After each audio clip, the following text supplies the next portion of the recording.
자, 오늘 본문의 말씀을 통해서 미스바로 다시 모이라, 미스바로 다시 모이라 는 말씀 제목으로 하나님 말씀을 전하겠습니다. 우리가 지난 시간에 우리에게 일어나는 모든 우연한 일들이 우연한 것이 아니라 운명적인 일이었다. 그 운명 속에는 하나님의 섭리하심, 하나님의 통치하심이 있었다. 사울이 집에 암나귀가 나가고 그 나귀를 찾던 중에 사무엘을 만나게 된 것은 우연이 아니라 하나님이 예비하시고 인도하시는 역사적인 만남이었다. 우리에게 일어나는 그런 사건들도 만남들도 그 모든 일들이 우연이 아니라 역사적인 하나님의 사건이다 라는 사실을 기억하시며 사시기를 바라고, 또 하나는 안 되는 방법, 안 되는 세상 속에서 살아보려고 내 힘으로 살아보려고 뭐든 치지 말고 되는 길로 가라. 그래서 어떻게 하라고요? 예배의 자리로 가라. 베델로 올라가라. 예배로 올라가는데 그냥 가지 마라. 어떤 예배자가 되라? 온전한 예배자가 되라. 사울이 내려갈 때 베델로 올라가는 세 사람을 만나는데 염소 새끼 3마리, 그리고 떡 3덩어리를 가진 사람들, 그리고 포도주 한 가죽 부대를 가진 사람을 만날 것이다. 민수기에 나와 있는 하나님께 제사 드릴 때 드려지는 예물을 그대로 가져가는 사람, 내 생각과 내 시간과 지금 딱 좋아요. 내 모든 것들을 따라서 드려진 예배가 아니라 하나님께서 정해놓으시고 하나님께서 우리에게 주신 방법대로 예배를 드리는 사람들, 그 예배자들을 만나고 그 예배자들에게 인정을 받고 그 예배자들과 함께 살아가라. 세 번째는 뭐예요? 성령을 받아 하나님의 사람이 되라. 할렐루야. 능력이 생기고 성령을 받으면 권능이 생기고 권능에는 폭발적인 역사가 일어난다. 그러면 여러분이 가는 곳마다 빵빵 터지게 된다. 모든 불가능이 터지게 되어지고 불합리함이 터지게 되고 모든 막혔던 것들이 열리게 되어지고 풀어지는 기적들이 일어난다. 왜? 성령이 나와 함께 하시고 성령이 역사하시니까. 마지막은 뭐하라? 때를 기다리라. 오늘 본문의 말씀은 이제 이스라엘 역사에 굉장히 중요한 일을 결정하는 시간입니다. 우리가 세상을 살다 보면 여러분에게 굉장히 중요한 순간들이 찾아오죠. 우리 학생들에게는 이제 공부하며 대입을 준비하고 대입을 결정할 때가 중요하고, 또 대학에 들어가며 졸업하면 이제 직장을 선택할 때, 그리고 직장 중에 이제 배우자를 선택할 때, 일부에 나온 우리 두 분의 우리 권사님, 지사님과 설교하다가 그분들의 얼굴을 보니까 우리가 제일 중요한 선택이 뭔가 배우자 선택인 것 같아요. 배우자 선택, 순간적인 감정에 의해서 선택했다가 평생 후회합니다. 그러니까 우리는 이런 선택들, 중요한 순간들. 그런데 돌아보면 또한 뭐 큰 것만 중요한 것이 아니라 그 작은 것들도 우리에겐 다 중요하다. 이 중요한 선택을 어떻게 해야 되는가? 그리고 그때 우리는 하나님은 우리에게 어떻게 역사하시는가를 우리 말씀을 통해서 함께 배우도록 하겠습니다. 첫 번째로는 다시 미스바로 모여야 됩니다. 뭐예요? 다시 미스바로 모이라. 미스바로 다시 모이라. 오늘 본문 17절 말씀을 함께 읽어보겠습니다. 본문 17절 말씀을 함께 읽어봅시다. 시작. 사무엘이 백성을 미스바로 불러 여호와 앞에 모으고. 이스라엘 백성들에게 그리고 사무엘에게 이 미스바라고 하는 이 장소는 굉장한 의미가 있었습니다. 과거 이스라엘과 블레셋의 아벡 전쟁이 일어났을 때 이스라엘은 블레셋에게 참혹한 패배를 당하게 됩니다. 군사 34,000명이 죽게 되어지고, 그리고 선지자 홈리와 비느하스도 그 전쟁에서 전사하게 되어지고, 거기에 더 충격적인 사건은 여호와의 법궤를 빼앗겨 버리고, 그 소식을 전해들은 이 엘리 제사장은 그만 충격을 받아 의자에서 떨어져 목이 부러져 죽는, 영적으로 무너지고 나라의 군사적으로 무너지고 모든 근간이 무너져 내리는 엄청난 이 충격적인 사건이 바로 이 아벡 전쟁이었어요. 그리고 나서 여호와의 법궤가 7개월 만에 돌아오게 되어지는데, 기가 막힌 일은 여호와의 법궤 스스로가 돌아왔다는 거예요. 그 법궤가 처음 먼저 이 블레셋의 이 아스도를 갖고, 두 번째는 가드를 갖고, 첫 번째 도시와 두 번째 도시를 가는 곳마다 이 초토화가 됩니다. 완전히 무너져 내리죠. 그리고 세 번째 에글론을 거쳐서 7개월 만에 다시 이스라엘 땅으로 돌아오게 됩니다. 그때 사무엘 선지자가 처음으로 이스라엘 백성들 앞에 등장하게 되어지는데, 이스라엘 백성들을 어디로 모으고 어디에서 그들을 만나느냐? 바로 이 미스바를 부르고 미스바에서 만나게 됩니다. 미스바에서 영적 대각성을 합니다.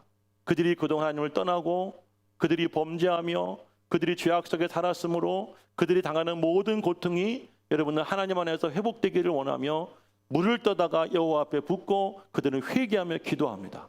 그리고 어린 양을 잡아다가 완전히 소각하는 하나님께 온전한 제사를 드리게 됩니다. 그러던 중에 전쟁이 다시 일어나게 되었고, 하나님께 그 전쟁을 놓고 기도할 때 하나님 응답을 받아 초자연적인 역사를 통하여 이 미스바 전쟁에서는 대승리를 거두게 됩니다. 그때부터 이스라엘 나라는 20년 동안 건강하고 평안하고 평화로운 그런 시절을 보내게 되었습니다. 그리고 나서 지금 이스라엘 나라는 굉장히 중요한 일을 앞두고 있어요. 왜 중요한 일이냐면 이스라엘이 왕을 뽑는 거예요. 왕을 뽑는다는 것이 한 사람을 세우는 것이 아니라 새로운 시대를 이제는 열어가기 앞서 있다는 거예요. 그동안 이스라엘 나라는 사사들이 다스리는 사사 시대였습니다. 이제 이스라엘 나라의 왕이 뽑히게 되어지면 한 시대, 한 세대가 이제 끝나게 되어지고 또 다른 세대, 또 다른 세상이 열리게 되어지는데, 이제 왕정 시대, 왕이 나라를 다스리는 그 시대를 이제 목전에 두고 있었고, 그 왕을 뽑기 위하여 사무엘은 다시 이스라엘 백성들을 이 미스바로 불러 모은 줄로 믿습니다. 그런데 오늘 17절 말씀을 가만히 보니까 사무엘이 백성을 미스바로 불러 누구 앞에 모았다고 합니까? 여호와 앞에 모았습니다. 미스바는 단순한 장소의 개념이기도 하고, 더 나아가서 그곳에는 영적으로 볼 때 하나님이 계신 곳, 하나님이 역사하시고 하나님이 임재하시고 하나님이 복주신 곳이 바로 미스바였다는 사실이에요. 그래서 사무엘은 20년 후에 이스라엘 백성들을 다시 미스바로 불러 모은 것이죠. 우리나라도 대통령이 되거나 장관이 되거나 그 밖에도 나라의 중요한 자리에 오르신 분들이 자신의 이제 관직을 수행하기 전에, 일을 하기 전에 제일 먼저 들리는 장소가 있어요. 그게 어디죠? 국립현충원입니다.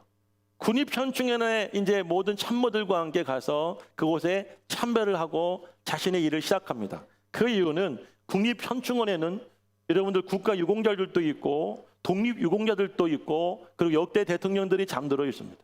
그들의 혼령이 있다 그래서 여러분들 이 나라의 중요한 일을 맡으시는 분들은 그곳에 가서 제일 먼저 참배를 하며 자신의 직무를 시작하는 것입니다. 굉장히 중요한 장소이기 때문이죠. 이스라엘 백성들에게 미스바라는 장소는 바로 그런 곳이었습니다. 위기에 처한 나라가 회복되기 위하여 영적으로 대각성한 장소, 그리고 다시 블레셋과의 전쟁에서 대승리를 거뒀던 장소, 그리고 더 나아가 20년 후에는 이스라엘의 초대 왕을 선출하는 그런 굉장히 중요한 장소가 바로 이 미스바였다는 사실이에요. 사무엘은 이스라엘 백성들을 그곳으로 불러 모았고 그곳은 바로 여호와가 계신 장소였다는 사실입니다.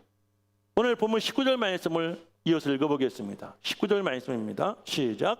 너희는 너희를 모든 재난과 고통 중에서 친히 구원하여 내신 너희 하나님을 오늘 버리고 이르기를 우리 위에 왕을 세우라 하는도다. 그런즉 이제 너희의 지파대로 1000명씩 여호와 앞에 나오라 하고. 자, 너희의 지파대로 1000명씩 앞으로 나오라. 이스라엘 나라는 몇 개의 지파로 구성된 나라죠? 12개의 지파. 그러면 각 지파에서 1000명씩 나오면 적어도 대통령 후보가, 왕의 후보가 몇 명이었다는 거예요? 12,000명. 그 자리에 12,000명이 모여서 투표를 한 거예요. 그러면 대상자들만 왔겠어요? 아니면 또 다른 가족들, 많은 사람들이 함께 했겠어요? 적어도 12,000명. 그 외에 훨씬 더 많은 사람들이 지금 미스바에 모였다는 사실이에요. 저는 이 말씀 우리에게 굉장히 중요한 의미가 있다고 생각이 됩니다. 여러분들에게 영적으로 중요한 장소가 어디입니까? 지금 이 순간 여러분에게는 여러분의 영적 미스바는 다른 곳이 아닌 바로 이곳, 꿈의 교회인 줄로 믿습니다. 우리가 죄로 말미암아 죽을 수밖에 없었던 인생이 예수 그리스도를 믿고 구원받아 천국 시민권을 부여받아 하나님의 자녀가 되었고 하나님 우리의 아버지라고 부를 수 있게 되었습니다. 그리고 우리는 시간마다 예배를 드릴 수 있는 자격이 부여졌고 그 자격으로 인하여 우리는 이곳에 와서 하나님을 찬양하며 하나님께 경배하고 하나님께 예배드리고 하나님 말씀을 받고 은혜를 받고 성령을 받을 수 있는 여러분에게 놀라운 삶이 우리에게 열려졌고 이미 주어졌습니다. 그런데 여러분들, 그동안 우리는 이 코로나를 통하여서 1년 6개월, 7개월 동안 우리 마음대로 마음껏 이곳에 올 수가 없었습니다. 이스라엘 백성들은 20년 전에 미스바 전쟁 이후에, 미스바 대각성 이후에 20년 만에 다시 왕을 뽑는 그 자리에서 이 사무엘은 그들을 모았던 것처럼 이제 코로나도 점점 지나가고 있습니다. 세상이 이제 코로나 앞에 사실은 굴복당했습니다. 코로나를 완전히 이제 종식을 시킬 계획을 가지고 백신을 만들고 여러 가지 연구했지만 이제 코로나를 완전히 이길 수 없다는 결론이 났습니다. 그래서 우리가 독감을 이 겨울에 오기 전에 맞는 것처럼 코로나도 백신을 맞아서 코로나를 완전히 쫓아내지 못하지만 코로나와 함께 살아가자. 그래서 이미 유럽이나 여러 국가들은 위드 코로나 시대가 열렸죠. 우리나라도 추석이 지나면 이제 10월이나 늦으면 11월 중에 이제 위드 코로나 시대를 연다고 합니다. 그러면 지금보다 훨씬 규제가 풀려지게 될 것이고 우리의 일상이 자유롭게 회복이 될 것입니다. 사랑하는 여러분들, 이제까지 우리가 움츠러들었고 영적으로 하나님과 단절되었던 삶을 살았다고 한다면 여러분 이제부터는 다시 여호와 앞에 다시 영적 미스바로 모여드시기를 주 이름으로 간절히 축원합니다. 처음에 말씀드렸지만 여러분의 인생에 중요한 일이 한두 가지가 아닙니다. 순간순간이 중요합니다.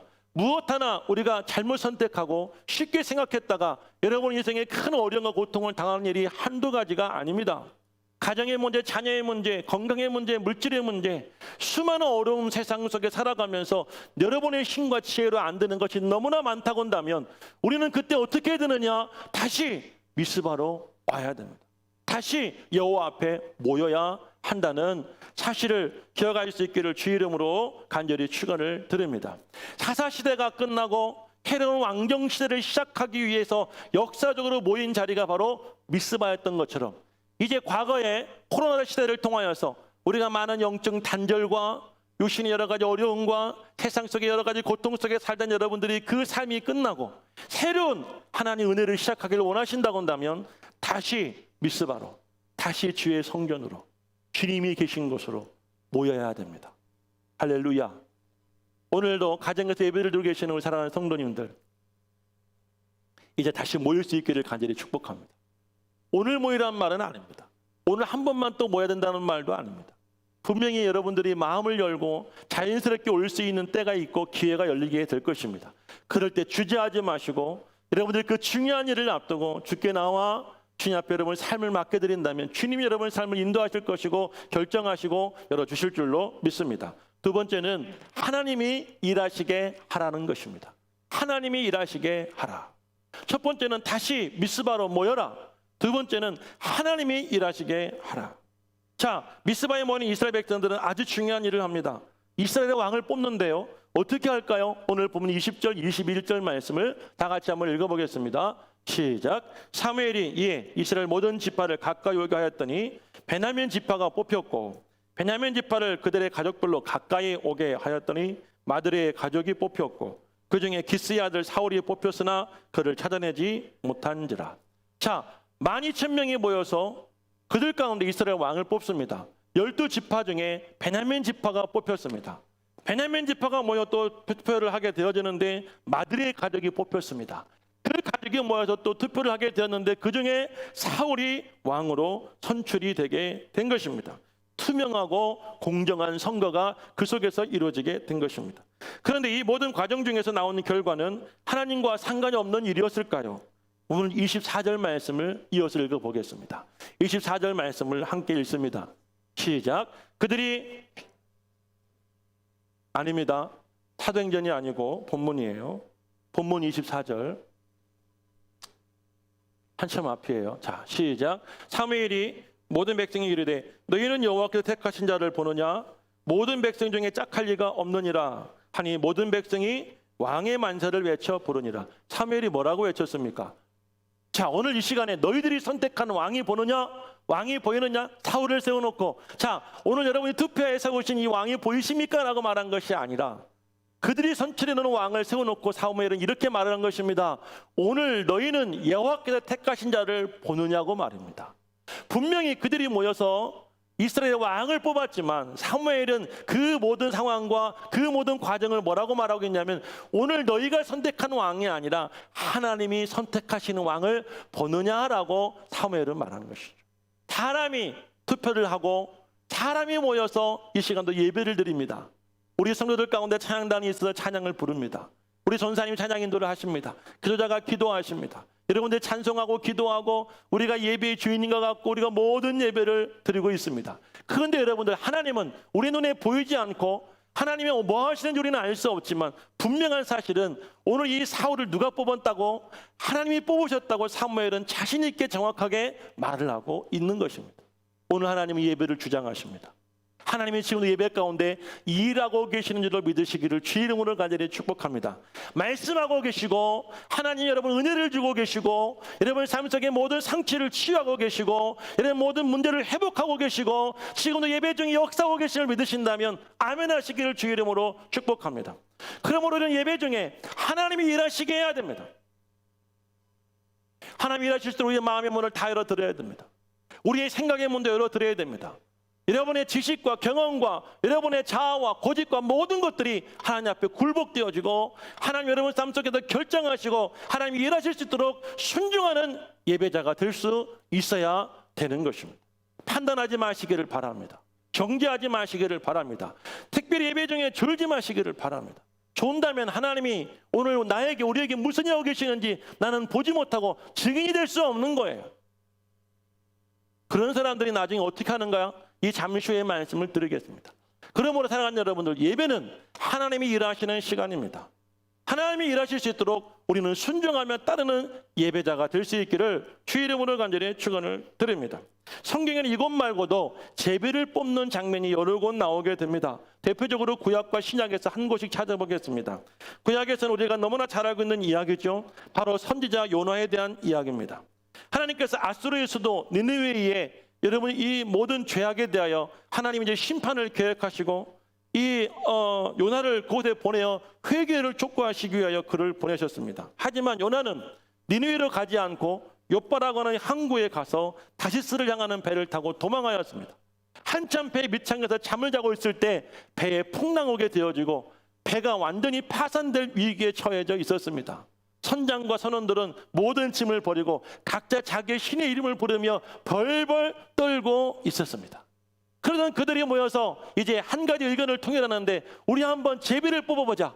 우리 한번 투표해보자. 누구 때문에 왜 우리가 이런 고통을 당하고 있는지 우리가 한번 제비 뽑기를 해서 그 사람을 찾아보자라고 했습니다. 성경의 이야기는 이렇게 물 흐르듯이 자연스럽게 이어져 가고 있는 것 같지만 그 긴박한 상황 속에서 만약 제비에 뽑힌다고 한다면 그 사람은 이 모든 고통의 요인이 되는 거잖아요.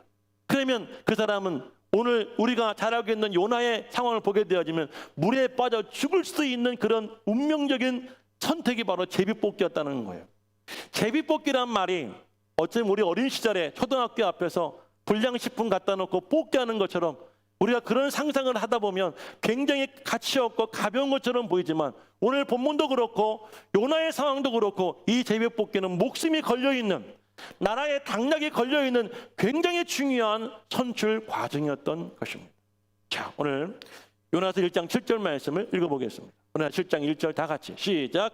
그들이 서로 이르되 자 우리가 제비를 뽑아 이 재앙이 누구로 말미암아 우리에게 임하였나 알아보자 하고 곧 제비를 뽑으니 제비가 요나에게 뽑힌 요나가 뽑혔어요. 우리가 알고 있는 결과가 나왔습니다. 왜 이런 결과가 나왔는가 계속 읽어볼까요? 8절에 10절 말씀도 읽어봅니다. 시작.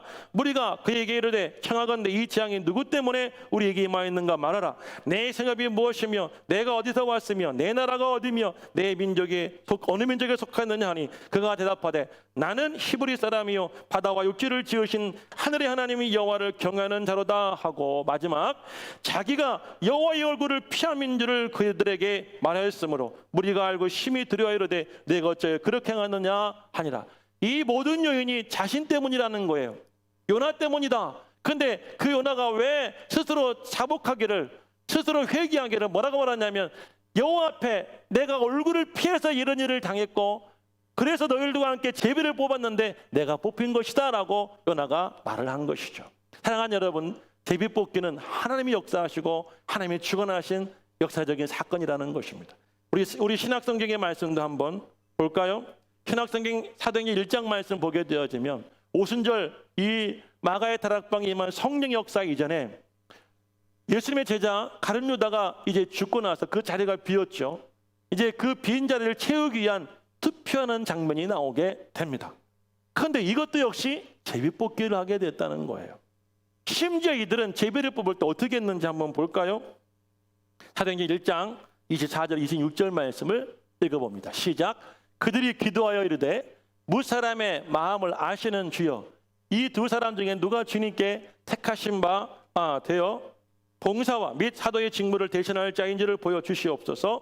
유다는 이 직무를 버리고 제 곳으로 갔나이다 하고 제비를 뽑아 마띠아를 얻으니 그가 11사도 중에 수에 들어가니라. 할렐루야. 심지어 이들은 뭐하고 제비를 뽑았어요? 하나님께 기도하고 제비를 뽑았어요. 그 하나님께서 제비 뽑기를 통하여서 여러분들이 이 가룟 유다를 대신하여 마띠아를 11사도 중에 한 사람으로 선택해 주신 줄로 믿습니다.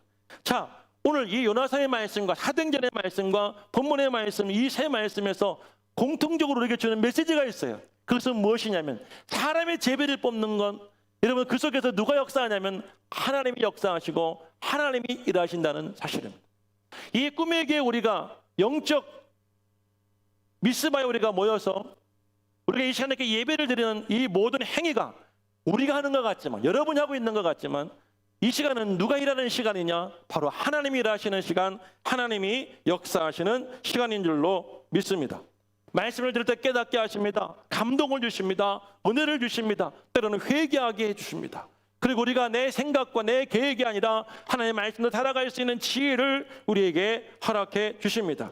이 모든 것이 다 하나님이 하시는 일이라는 사실입니다. 그러므로 우리가 예배를 드릴 때에 우리 자신의 생각과 고집과 여러분의 경험을 의지하지 말고 이 시간 역사하시고 말씀하시고 일하시는 하나님께 모든 걸 맡겨드리고 의탁하셔서 하나님이 결정하시게 하고 하나님이 일하실 수 있도록 여러분을 내어드릴 수 있는 성도가 될 수 있기를 주의 이름으로 간절히 축복합니다. 과거도 그렇고 지금도 그렇고 미래도 그렇고 우리는 중요한 일들이 너무나 많이 있고 그 일들을 모두가 다 결정해야 될 인생을 살아가고 있습니다. 하지만 무엇이 옳은지 무엇이 중요한지 그 일을 정확히 하는 사람은 아무도 없습니다. 단 1분의 미래의 일도 우리는 모르기 때문이에요. 그럴 때 하나님께 기도해야 됩니다. 그리고 하나님께 모든 걸 맡겨드려야 됩니다. 특별히 이 예배 중에는 하나님이 일하실 수 있도록 철저히 여러분 자신을 주님께 부인하고 주님께 의탁할 수 있는 여러분과 제가 될 수 있기를 주의 이름으로 간절히 축원을 드립니다. 이 시간에 말씀을 여러분 머릿속에서 생각나게 하고 가슴 속에서 깨닫게 하고 여러분 삶 속에서 모든 것이 지금 뭔가 여러분 이루어지겠다고 한다면 그것은 모두가 다 하나님이 일하시는 것이에요. 예배 이후에 순종할 수 있기를 주의 이름으로 간절히 축복합니다. 마지막 세 번째는 비판자는 멀리하고 조력자와 가까이 하라. 한번 읽어볼까요? 시작. 비판자는 멀리하고 조력자와 가까이 하라. 첫 번째부터 이어서 한번 세 번째까지 읽어봅니다. 시작. 미스바로 다시 모이라. 하나님이 일하시게 하라. 세 번째는 비판자는 멀리하고 조력자와 가까이 하라. 그렇습니다. 이스라엘 백성들이 모여서 미스바에서 이스라엘 왕을 아주 공명하고 정직하고 아주 깨끗하게 선택을 하였습니다. 그럼에도 불구하고 무리 중에는 비판자가 있었습니다. 다른 말과 다른 행동하는 사람들이 있었습니다. 만약 우리 중에 그런 사람이 있다면 어떻게 해야 될까요? 본문 27절 말씀을 함께 읽어보겠습니다. 27절입니다. 시작. 어떤 불량배는 이르되 이 사람이 어떻게 우리를 권하겠느냐 하고 멸시하며 예물을 바치지 아니하였으나 그는 잠잠하였더라.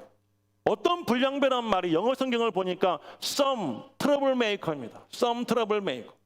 troublemaker란 말의 뜻은 문제합니다. 문제를 일으키는 사람이라는 뜻입니다. 거기에 복수를 뜻하는 s가 붙어서 사람들이 되었습니다. 그런데 그 앞에 형용사 some이 붙으면서 이 some이란 말은 몇몇의 그리고 일부의 뜻이죠. 그러니까 사람들은 있지만 많은 대부분의 전부의 사람이 아니라 일부의 몇몇의 트러블 메이커들이 이스라엘 백성들 가운데에 있었더라는 사실입니다. 그들은 사울을 왕으로 받아들이지 않았습니다. 인정하기 싫었습니다. 그래서 그들끼리 모여서 사울을 부정하고 멸시하고 당연히 사울에게 주어야 될 선물을 예물을 드리지 않았습니다.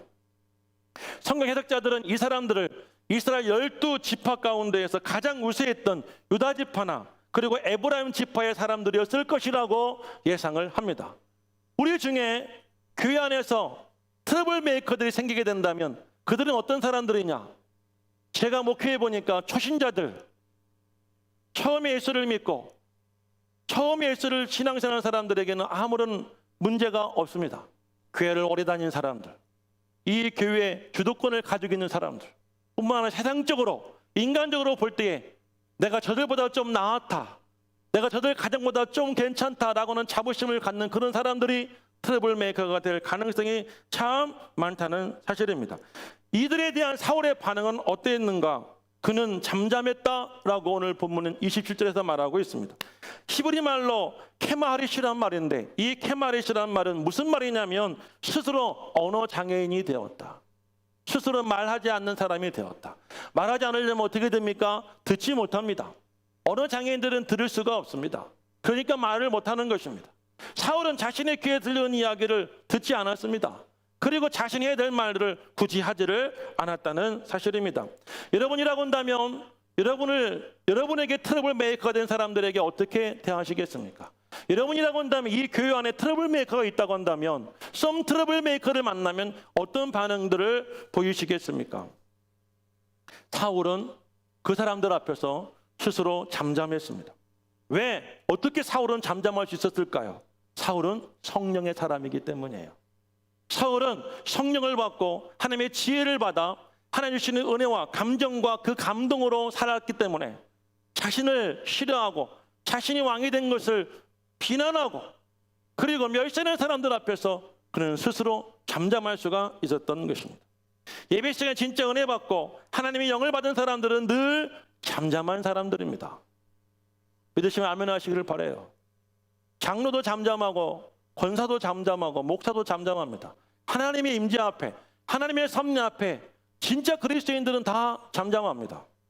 그런데 오늘 이 말씀 속에 보게 되어지면 하나님 앞에 내가 우월하다, 사람들 속에서 내가 뭔가 다르다고 하는 착각을 가진 사람들은 트러블 메이커가 될 확률이 참 많이 있다는 사실입니다. 우리는 절대 교회에 문제를 일으키거나 또 그런 사람들 편에 서지 않고 또한 그들과 맞서 싸우면 되지 않습니다. 어느 교회든지 목사를 싫어하는 사람들이 있습니다. 어느 교회든지 성도 간에 갈등이 있고 불만이 있고 성도들 가운데 문제가 있는 교회가 없는 교회가 없습니다. 그런 상황 속에서 어떤 분들은 오늘 사울처럼 잠잠합니다. 누가 그런 일이 있다 할지라도 그런 소리를 들었다 할지라도 잠잠합니다. 동요되지 않습니다. 그 사람들과 함께 나도 트러블 메이커스에 들어가지 않아요. 그런데 여러분 어떤 사람들은 그 사람들에게 유혹을 당합니다. 그 말을 듣다 보면 그 말에 동조를 해주게 됩니다. 사람들을 모읍니다. 자꾸 자기와 뜻을 맞는 사람들을 만듭니다. 하나의 그룹을 만듭니다. 썸 트러블 메이커가 됩니다. 심지어는 거짓말까지 합니다. 그래서 여러분들 하나님의 교회 온전히 세워지지 못하고 죄 중에 사역하지 못하게 하고 성도가 신앙생활하지 못하게 막는 사람들이 교회에 참 많이 있다는 사실입니다. 목사인 저도 그런 일을 당하게 되면 굉장히 고통스럽고 힘이 듭니다. 그런데 여러분들은 얼마나 고통스럽겠습니까? 머리카락이 막 빠집니다. 잇몸이 무너집니다. 속이 무너져서 소화가 안 되고 속이 쓰려서 잠을 잘 수 없을 만큼 괴롭고 힘이 듭니다. 별별 생각이 다 들죠. 내가 교회를 떠나야 되나? 내가 신앙생활을 그만두어야 되나? 그럴 때 그런 상황이 오면 오늘 사울의 행동을 기억하시길 바랍니다. 그는 뭐 하였더라? 그는 뭐 하였더라?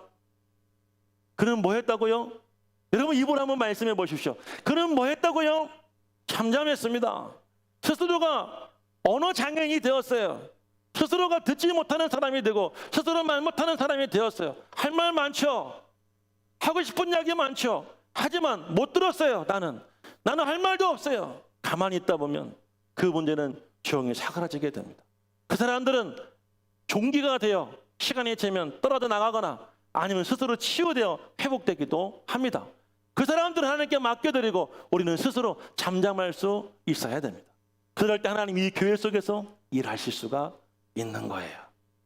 여러분 우리가 예수를 믿는 이유가 바로 거기에 있습니다. 예배를 드릴 때 우리의 중심은 거기 있어야 됩니다. 하나님의 예배 가운데 일하실 수 있게 하셔야 됩니다.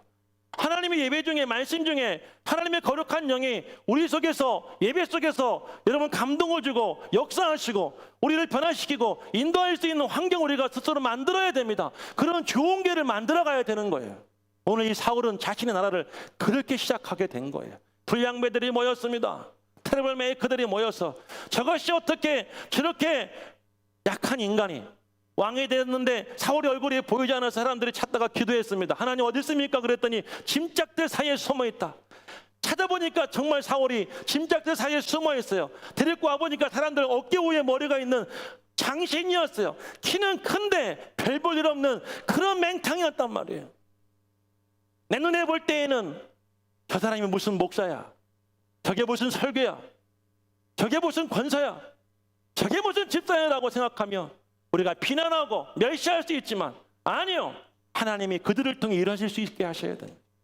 그게 하나님의 교회인 것입니다. 할렐루야. 집안에서 여러분 아버지를 무시해 보십시오. 엄마를 멸시해 보십시오. 가정 무너지는 거 하루아침입니다. 자식이 말입니다. 아무리 똑똑하고 잘나더라도 자기 아버지 어머니 무시하고 함부로 대하면 그 가정은 한순간에 콩가루가 되는 거예요. 교회도 마찬가지입니다. 우리가 눈에 보지 않는 하나님을 어떻게 만날 수 있고, 눈에 보지 않는 하나님의 음성을 어떻게 들을 수 있고, 어떻게 그분의 역사하심을 내가 체험할 수 있겠습니까? 이 시간 예배 가운데 말씀하시고 감동하시고 일하시는 주님을 내가 볼 수 있는 우리가 함께 환경을 만들어야 되는 거예요. 우리 교회 안에 앞으로 트러블 메이커가 생기게 한다면, 불량밴들이 나온다고 한다면 동요하지 마시고 그 썸이라고 하는 몇몇 무리 중에 내가 포함되는 어리석은 짓 하지 마십시오. 할렐루야. 만약 목사가 잘못됐다고 한다면 하나님의 목사를 징계하실 거예요. 목사가 죄를 지었다고 하나님이 심판하실 거예요. 여러분 가운데 누가 잘못된 사람이 있다 하나님께서도 역시 마찬가지로 하실 거예요. 우리가 그것 때문에 모여서 우리 스스로가 교회에 문제를 일으키고 하나님의 영광을 가리는 트러블 메이커가 되면 안 되는 거예요. 여러분 스스로가 잠잠할 수 있기를 축복합니다. 자, 그리고 사울은 어떻게 했나? 26절 말씀을 읽어봅니다. 다 같이 시작. 사울도 기브아 사람 자기 집으로 갈 때 마음이 하나님께 감동된 유력한 자들과 함께 갔느니라. 여러분 보십시오. 똑같은 자리에 똑같은 일을 보고 경험했는데 어떤 사람은 불량배도 있었지만 그들 가운데에는 하나님의 은혜에 하나님의 영에 마음이 감동된 사람들도 있었습니다. 우리는 그들을 찾아야 돼요. 그들과 함께 길을 걸어가야 되는 거예요. 아멘. 꿈의 교회 안에 다 저는 이런 사람들이 있기를 축복해요. 우리의 마음이 하나님께 감동된 사람. 그런데 여러분들, 예수는요 가난한 사람만 믿는 게 아니에요. 예수는 힘없는 사람만 믿는 것도 아니라, 오늘 보니까 유력한 자들이 있었다고 그랬습니다. 유력하다는 말은 두 가지 뜻이 있어요. 하나는 재물이 많다는 말이에요. 또 한 가지는 힘이 있다는 말이에요. 세상적인 권력이 있다는 말이에요. 재물도 있고 힘 있는 사람들이 주님의 은혜의 영에 감동이 되어서 사울과 함께 길을 가는 사람들이 있었어요. 우리는 누가 되었든지 그들을 찾아야 되고 그들과 함께 길을 갈 수가 있어야 되는 것입니다. 답이 나왔죠? 결론적인 말씀을 드리겠습니다. 교회 안에 생활하다 보면 태생적으로 그렇거나 의도적으로 공동체의 리더십을 도전하거나, 그리고 공동체의 하나님의 그 역사하심을 흔들려가는 그런 사람들이 많이 있습니다. 그럴 때 우리는 영적 장인이 되어야 됩니다. 그리고 하나님의 영에 감동된 사람, 우리 주변에 찾아서 그들과 함께 신앙생활 해야 되고 예배 드려야 되고 함께 앉아서 은혜를 받아야 됩니다. 아멘. 아멘 잘하는 사람 옆에 앉으면 나도 아멘 올마요. 예배식 은혜 받는 사람 옆에 앉으면 나도 같이 은혜 받을 수 있어요. 그런데 조르는 사람 옆에 앉아보세요. 나도 졸아요. 자는 사람 옆에 앉아보세요. 나중에 안 나와요. 자느냐고. 새벽 예배 못 나와요. 수예배 왜 안 나오냐고 물어보니까 잠깐 직장에서 퇴근하고 밥 먹고 잠깐 눈 감았는데 예배 못 나와요. 조르는 사람 자는 사람 옆에 앉으면 나도 같이 자게 되는 거예요. 옳습니다. 우리는 스스로가 벙어리가 되어지고 하나님의 영광에 감동된 사람을 만나서 그들과 함께 신앙생활을 해야 됩니다. 그 전에 먼저 우리는 다시 미스바로 모이십시오. 주님이 일하시게 하십시오. 그리고 그 주님의 뜻에 순종할 수 있는 우리 모든 성도가 되기를 축복합니다. 함께 찬양하겠습니다. 이 찬양의 제목은 주가 일하시네라는 찬양이에요. 이 찬양을 부르시면서 오늘 말씀 중에서 여러분들 정말 하나님이 깨닫게 하시고, 하나님이 여러분 책망하고 계시고, 하나님 여러분을 회개하게 하시고 하나님 뜻을 살게 하고자 하시는 그런 은혜가 있었다고 한다면 그것들을 기도 중에 고백하시고 이제부터는 여러분의 욕심과 생각이 아니라 하나님의 방법과 생각대로 살아갈 수 있기를 바랍니다. 오늘 일부 예배는 고3 학생들을 둔 엄마들이 오셨어요. 제가 그런 말씀 드렸어요. 엄마들이 지난 금요일부터 내일 모레까지 아이들 이제 수시 원서를 쓰고 있는데요, 저한테 그 학교 명단을 갖다 주고 기도해달라고 그럽니다. 제가 그랬습니다. 어머니, 당신들이 보내고 싶은 학교 아이들이 가라고 강요하지 마시고 이 학교 중에 하나님이 보내시는 학교를 갈 수 있도록 기도해 주세요. 그렇게 안 하셨죠, 여러분들? 내가 원하는 학교 안 가면 엄마 말에 불순종했다고 집에서 밥도 안 주고, 그런 부모가 되지 마시고 하나님이 정해놓으시고 하나님이 그 아이들을 그 학교를 통하여 그 직업을 통해 일할 수 있도록 하나님께서 그 아이들의 인생을 선택하고 정할 수 있게 달라고 기도해라고 제가 그렇게 부탁을 드렸어요. 자식도 내 몸도 내 삶도 내 마음대로 안 되는데 자식 어떻게 내 마음대로 되겠습니까? 모든 인생들이 하나님이 예배 중에 은혜 주시고 한 예배 중에 역사하시고 지시하시고 인도하신 대로 살아갈 때 그 길이 참 길이고 그 삶이 진짜 복받은 인생인 거예요. 주가 일하실 수 있도록 이 시간에 모든 몸과 마음과 영혼을 다 열어서 주님께 맡겨드릴 수 있는 시간 될 수 있기를 간절히 축복합니다.